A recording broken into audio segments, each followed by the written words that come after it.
semuanya, selamat datang di Ruang Dara. Ini adalah episode pertama kita di tahun 2021. Saya optimis tahun ini akan jadi tahun yang penuh kebaikan untuk kita semua.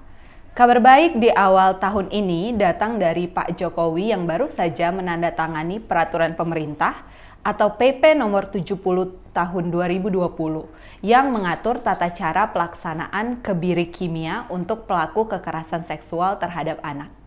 Kebiri kimia adalah suatu metode yang memiliki tujuan untuk memperlemah hormon testosteron dengan cara memasukkan zat kimia antiandrogen, baik melalui pil atau suntikan, ke dalam tubuh yang akan berdampak mengurangi bahkan menghilangkan kemampuan ereksi atau hasrat seksual seseorang. Selain itu, PP ini juga mengatur tentang tata cara pemasangan alat pendeteksi elektronik atau chip di tubuh pelaku, rehabilitasi, serta pengumuman identitas pelaku kekerasan seksual terhadap anak. PP ini merupakan aturan teknis dari Undang-Undang Perlindungan Anak yang terakhir diubah melalui Perpu 1/2016 yang ditetapkan melalui Undang-Undang Nomor 17 Tahun 2016. Sebelum ada undang-undang ini, hukuman untuk predator anak hanyalah kurungan, penjara, dan atau denda. Jadi kebiri kimia di sini sifatnya adalah hukuman tambahan bagi pelaku yang mengulangi perbuatannya atau residivis, atau korbannya lebih dari satu orang, atau korbannya menderita luka berat, gangguan jiwa, penyakit menular, terganggu atau hilangnya fungsi reproduksi, dan atau korban meninggal dunia. Di Indonesia, hukuman ini pertama kali dijatuhkan kepada pelaku pemerkosaan 9 anak di Mojokerto, Jawa Timur, yang bernama Muhammad Aris. Hukuman untuk Aris dijatuhkan Majelis Hakim Pengadilan Negeri Mojokerto dan diperkuat putusan sidang banding di Pengadilan Tinggi Surabaya. Selain dikebiri, Aris juga mendapatkan hukuman penjara 12 tahun dan denda 100 juta rupiah. Hukuman kebiri kimia ini mengundang kontroversi, terutama dari organisasi pembela HAM. Kebiri kimia dianggap melanggar hak asasi manusia karena tidak sesuai dengan Kovenan Hak Sipil dan Politik atau ICCPR, Konvensi Anti Penyiksaan atau CAT, dan juga Konvensi Hak Anak atau CRC yang diratifikasi Indonesia. Selain itu, hukuman kebiri juga dianggap tidak menyasar akar permasalahan kekerasan terhadap anak. Terlepas dari perdebatan ini, saya pribadi sih setuju dengan hukuman kebiri untuk predator anak. Pertama, kekerasan seksual terhadap anak dikategorikan sebagai kejahatan serius yang kejam atau disebut juga delicta graviora. Pelakunya orang dewasa yang berkedudukan kuat, sedangkan korbannya adalah anak-anak yang berkedudukan lemah dan tidak mampu membela diri. Jenis kejahatan ini tentu membutuhkan penanganan yang lebih serius. Ketika kita berbicara tentang hak asasi pelaku, bagaimana dengan hak anak yang menjadi korban kekerasan seksual?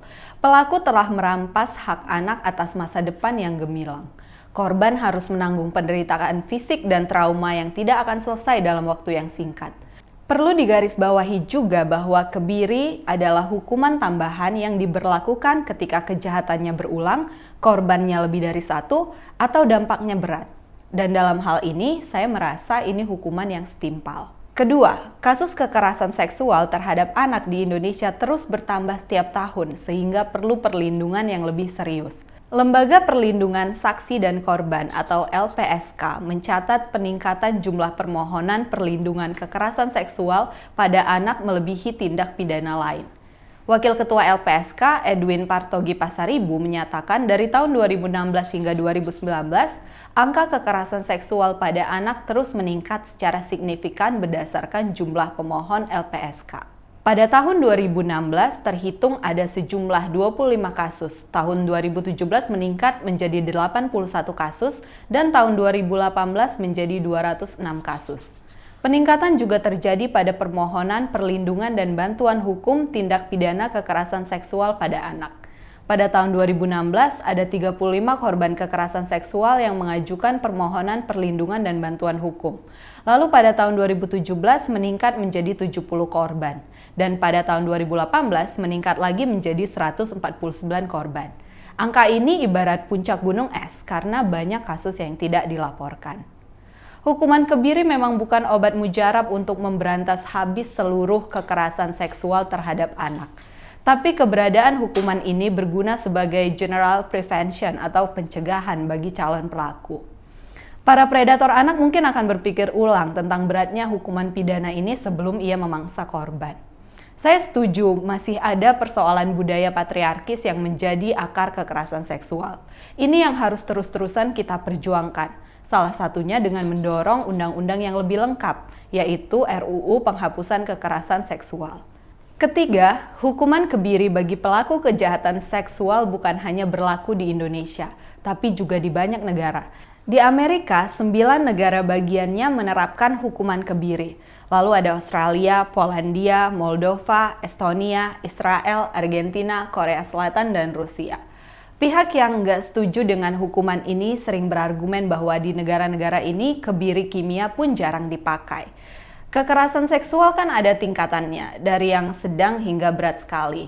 Kalaupun pada akhirnya menurut majelis hakim tidak ada pelaku yang pantas dikebiri, itu persoalan lain. Tapi kita harus memastikan dulu bahwa ada jaminan keadilan yang setimpal dalam kasus-kasus yang sangat berat.